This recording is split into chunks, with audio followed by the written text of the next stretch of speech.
Los límites entre la derecha y la izquierda en los partidos políticos del país son cada vez más difusos, lo cual intensifica la discusión sobre cuáles son los intereses a los que atienden los gobiernos y las agrupaciones políticas. El debate para catalogar a los gobiernos y a los partidos políticos como de izquierda o derecha es cada vez más difícil. Mientras unos consideran que el país ha sido gobernado por la derecha, otros responden señalando que no existe tal ideología en nuestro país. Hay distintas derechas y hay algunas tonalidades que se acercan a la izquierda. No se acercan, se aproximan, no alcanzan a ser formas definitivas de izquierda. Creo que la izquierda, por comodidad, ha dicho que la derecha es la que ha gobernado. Cuando uno platica y conversa con dirigentes de la derecha, dicen que lo que hemos tenido son expresiones muy mercantilistas, gobiernos con mezclas y mixturas muy extrañas, de manera que yo sí afirmo que cada vez es más difícil decir este es un gobierno de derechas o de izquierdas. Existen algunos elementos que caracterizan a la derecha: creencia en los potenciales del individuo, fomentar los valores conservadores de la sociedad y el libre mercado. Para los representantes del sector privado, estos elementos podían encontrarse con facilidad en partidos como el Movimiento de Liberación Nacional, MLN, que desapareció luego de las elecciones de 1999, y el PAN, que entró en decadencia luego del gobierno de Álvaro Arzú. No obstante, consideran que en la actualidad los partidos responden a intereses tanto de derecha como de izquierda. Estos nuevos capitales carecen de una ideología propia de desarrollo nacional, más bien se adecuaron a las reglas del juego del libre mercado, compitiendo con los de arriba, pero con el mismo esquema ideológico. Son básicamente pragmáticos, pactarían políticas de izquierda si les conveniese, o sea, definitivamente. ¿Qué hace que ciertos partidos políticos se autodenominen como partidos de derecha o centro derecha? Guatemala es un país conservador y eso hace que el centro político esté desplazado hacia el conservadurismo, si lo quieres ver, hacia la derecha. Pero este discurso conservador responde a intereses de mercadeo, pues hay algo en lo que coinciden ambas posturas, y es que los actuales partidos, más que responder a ideologías, lo hacen a personas. La pérdida de ideología lo que hace es que los partidos cada vez respondan menos a ideas y respondan más a líderes o a caciques políticos, lo cual hace todavía mucho más difícil entender en dónde están.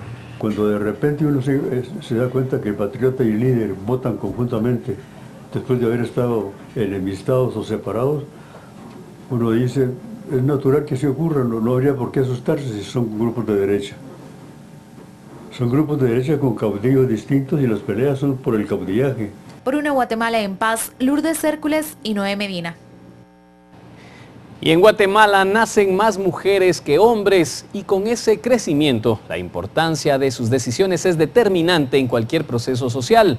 Por ejemplo, en las votaciones generales. Miguel Salay nos amplía en la siguiente nota. Contrario a lo que se da por sentado dentro del contexto electoral, los últimos estudios realizados por el Instituto Nacional de Estadística y el Tribunal Supremo Electoral revelan que en Guatemala quienes eligen al presidente son las mujeres. O presidente del organismo NALEV ha seguido de cerca este comportamiento en cuanto a términos electorales. Por un lado, con mucho optimismo, porque decíamos, en realidad las estadísticas de los últimos años lo que nos están demostrando es que hay una mayor participación de mujeres, sobre todo en el área rural. Y sumado a la participación de mujeres en el área urbana, pareciera que cada vez más se concretiza la idea de que las mujeres están poniendo presidentes, están poniendo alcaldes, están poniendo diputados.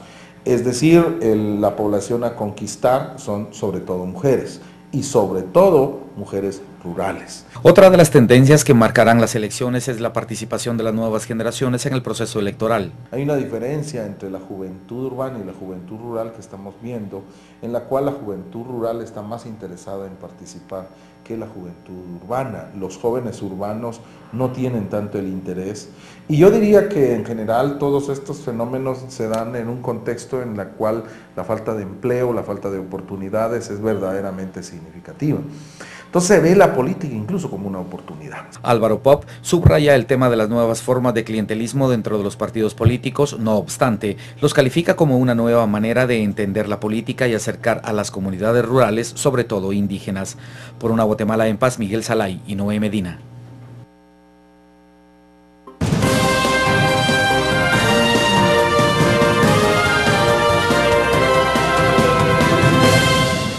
En otra información, el embajador de Alemania asegura que los fondos para el apoyo de la Comisión Internacional contra la Impunidad en Guatemala y su prórroga están a la disposición, toda vez Guatemala decida la continuidad de la misma, pero que es una decisión que debe tomar únicamente el gobierno de Otto Pérez Molina.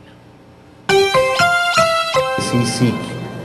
No es una imposición. Si Guatemala se decide a extender, a pedir una extensión del mandato, mi predicción mantiene que el proyecto no va a fracasar falta de recursos internacionales. Y los jubilados del Estado esperan que el Congreso apruebe una iniciativa de ley que incrementaría las pensiones. Esto debido a que de hace varios años siguen recibiendo el mismo monto. Desde el año pasado, el Frente Nacional de Jubilados y Pensionados del Estado han luchado porque el Congreso de la República apruebe una iniciativa de ley que les otorgaría un incremento en las cuotas que reciben mensualmente. Los jubilados reciben mínimo 800 y máximo 5.000 quetzales al mes, y aunque el costo de la vida aumenta, las pensiones siguen iguales. Hemos encontrado muchos departamentos como el Quiché, San Marcos y otros departamentos lejanos, el Petén, jubilaciones de 800 quetzales mensuales y viejitos de 70 a 80 años.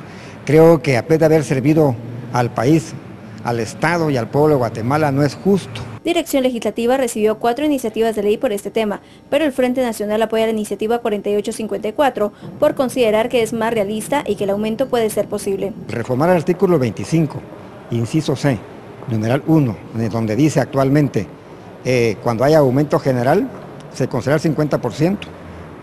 A los horarios activos le estamos agregando aquí la reforma en donde cuando haya un aumento por sector o por ministerio, se nos dé el mismo porcentaje. Por ejemplo, si al magisterio le dan el 12% en su pacto colectivo, que ya este año tuvieron un 12%, si esta ley estuviera aprobada, tuviéramos la oportunidad de todos los jubilados y pensionados del Estado del 6%. La iniciativa se encuentra entrampada en la Comisión de Finanzas, pues no ha sido integrada formalmente.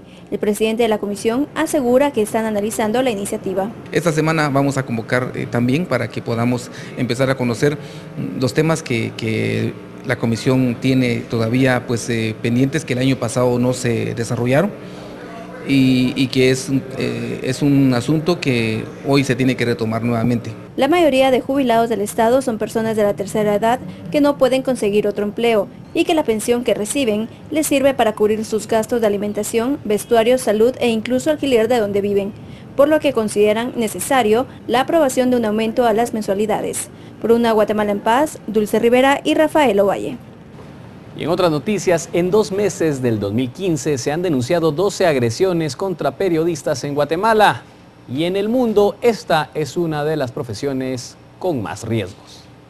En Guatemala se han dado 12 agresiones y en su mayoría son en los departamentos donde hay fuerte presencia del narcotráfico y el crimen organizado, que genera autocensura para conservar sus vidas y la de sus familias.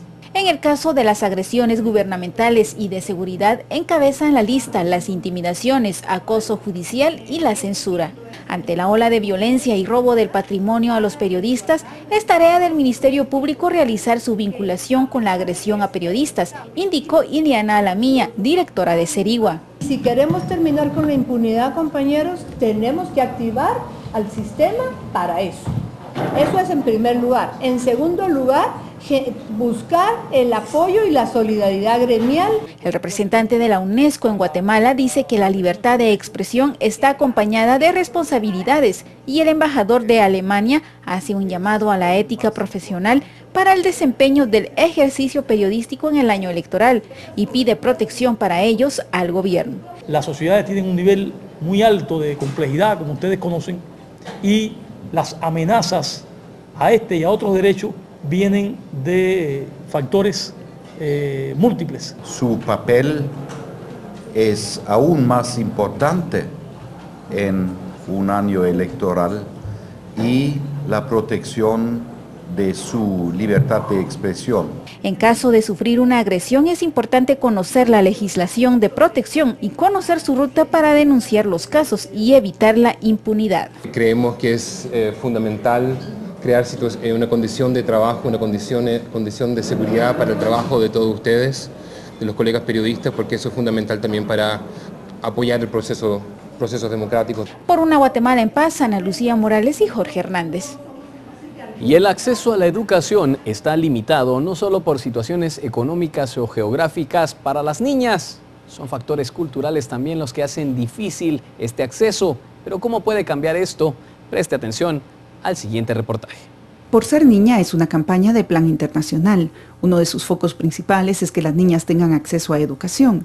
En Guatemala la condición de las niñas es delicada, ya que por razones económicas y culturales muchos padres han cedido la oportunidad de educación a los hombres, haciendo más vulnerables a las niñas a perpetuar el círculo de la pobreza, acercarlas o en muchos casos obligarlas a matrimonio desde los 14 años, lo que las expone a violencia sexual, embarazos tempranos que pueden desencadenar en muerte materna, desnutrición y baja autoestima, así como la limitación de su autonomía. En coordinación con los COCODES y con técnicos se acercan para concientizar a los padres de la importancia de la educación y que hay becas disponibles para que lo económico no sea un impedimento. Aún trabajan mucho por lograr que el permiso de estudiar sea para ambos sexos por igual. En Cobán, una niña que gozaba de una beca de estudios dejó de asistir a clases. Al acercarse a la familia, su padre indicó que decidió que como se iba a casar en algún momento, le retiraba el permiso de ir a la escuela. 4 veces hablar con el señor. Y lo más triste al final es que lo que él dijo fue, bueno, ella no puede. El otro año mi hijo ya va a estar en secundaria, ahí sí quiero que me den una beca para mi hijo.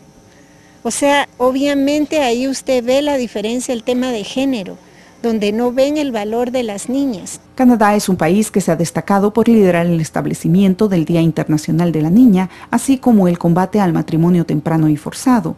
Como parte de las acciones de apoyo en Guatemala, Canadá patrocina 75 de las 3.000 becas para niñas del programa en Alta Verapaz. Estas becas contribuyen a transformar vidas como las de Álida y Albertina, que tras completar sus estudios trabajan en un programa de radio local que obtuvo el pasado octubre el premio especial Ulrich Wickert en Alemania. El programa se llama La Luz de los Niños, Sacan Licokal en nuestro idioma materno quechí, y pues eso se trata de compartir temas sobre liderazgo, autoestima, participación, y hay varios temas en el cual nos enfocamos y en el cual Plan nos ha impartido también. Junto a Albertina son voces en su comunidad que inspiran a otros a crecer. La vida siempre nos pone un clic, pero nunca hay que rendirse, ¿verdad? Sino tener esa motivación de que algún día uno puede romper esos paradigmas y poder seguir luchando y poder tener una profesión. Actualmente Plan otorga 4.500 becas en 638 comunidades de Guatemala. Venir aquí y ver con mis mismos ojos el entusiasmo, el talento y el brillo, ¿no? El brillo de las niñas me inspira más para seguir trabajando con mi embajada en nombre de mi gobierno para apoyar proyectos para que estas personas tan lindas, tan talentosas puedan realizar su pleno potencial y hacer una contribución mayor a su familia, comunidad y país. Usted también puede contribuir con una beca de Plan por solo 89 quetzales mensuales. Por una Guatemala en paz, Ligia Herrera y Luis Sacchey.